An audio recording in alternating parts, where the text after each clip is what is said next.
Ouviremos agora uma entrevista feita por mim com o professor André Luiz Miatello, professor da Universidade Federal de Minas Gerais. O professor André é especialista em documentação franciscana e em franciscanismo medieval.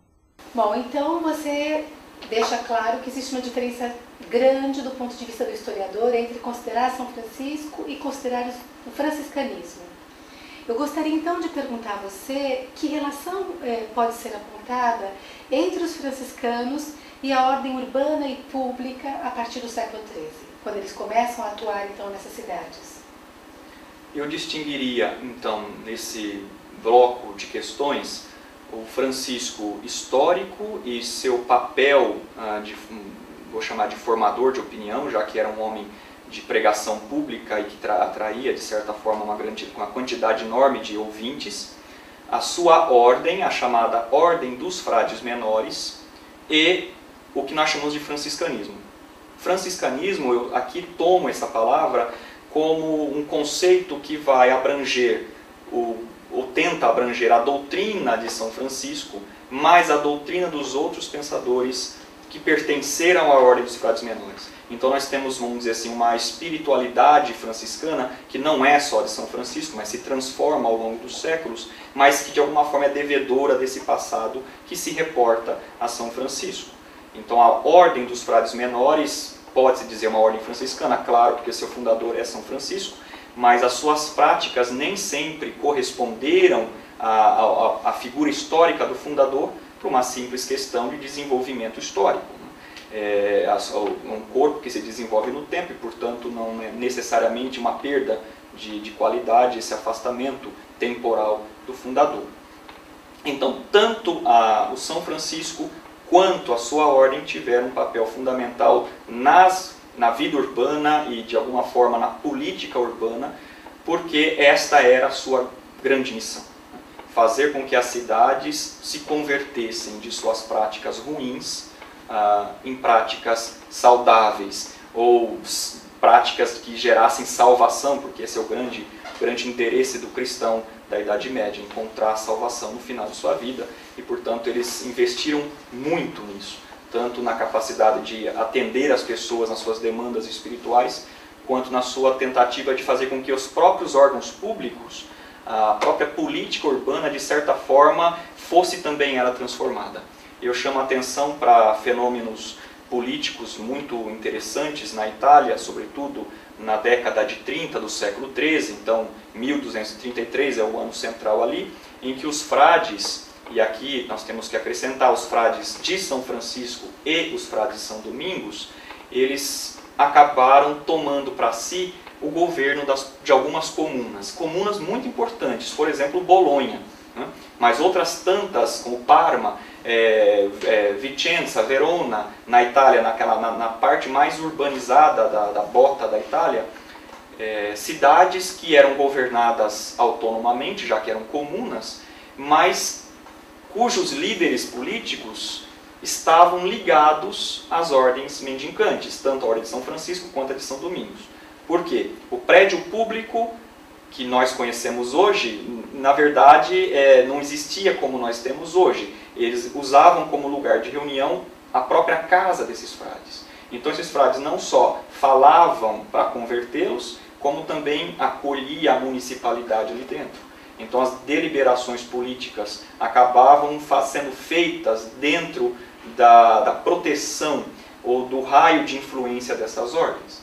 De modo que nesse ano de 1233, várias dessas cidades acabaram elegendo frades mendicantes como seus líderes, né? Como seus governadores municipais. Em italiano se fala em podestà, né? Aquele que governa. E ele governa, é o poder executivo, mas o seu poder legislativo, que é o Conselho de Anciãos das cidades, também estão ligadas a essas ordens.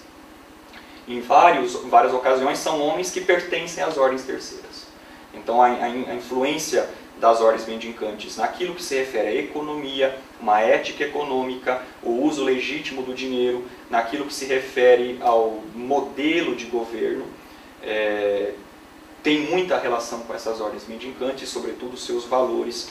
Então é possível dizer sim que eles são também legisladores do mundo urbano, sobretudo italiano nesse primeiro tempo, século XIII, mas já no fim desse século também em cidades espanholas, também cidades no norte daquilo que hoje nós chamamos de França, ou seja, a expansão urbana que acompanha a expansão dos mendicantes também, de certa forma, acompanha a expansão da própria ética político-econômica dos próprios mendicantes.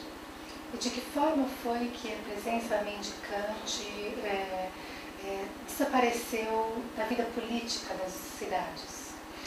Quando as cidades se tornaram menos colegiadas, quando o poder passou a ser exercido não mais por um conselho, que portanto contrata um governador externo, um podestá era contratado, portanto ele não tinha vínculos com aquela cidade, a tentativa era fazer com que ele não valesse do poder para benefício próprio, já que a sua família e os seus bens estavam numa outra cidade, portanto fora do raio de ação e de autoridade política daquela cidade, mas isso no fim do século XIII já se transforma, e aí nós temos os senhores, né? Homens que já acabam se tornando aquilo que nós conhecemos como de tiranos, que eram muitas vezes não mais eleitos pelo conselho, mas eram mais poderosos.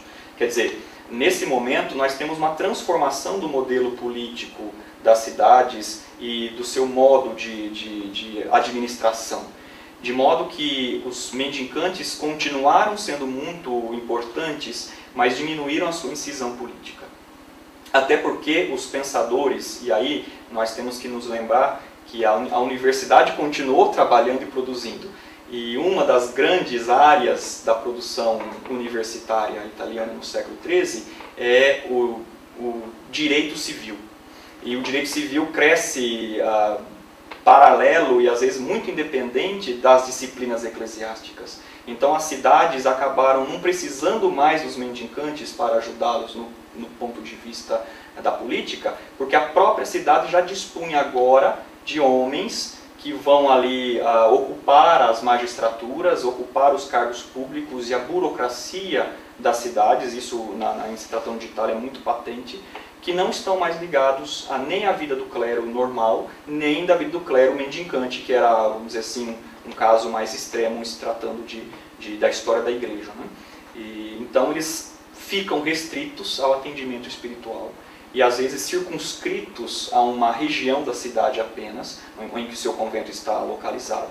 E a partir daí, então, a história deles vai ficar, assim, de alguma forma muito mais ligada à questão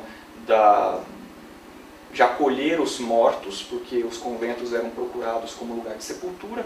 Isso não deixa de ser uma prática interessante de poder, já que eram lugares mais privilegiados para o enterramento, mas essa incisão direta, ela desaparece até mesmo depois dos anos 1240, quer dizer, não é um século de influência direta, mas é muito mais do que um século de influência indireta.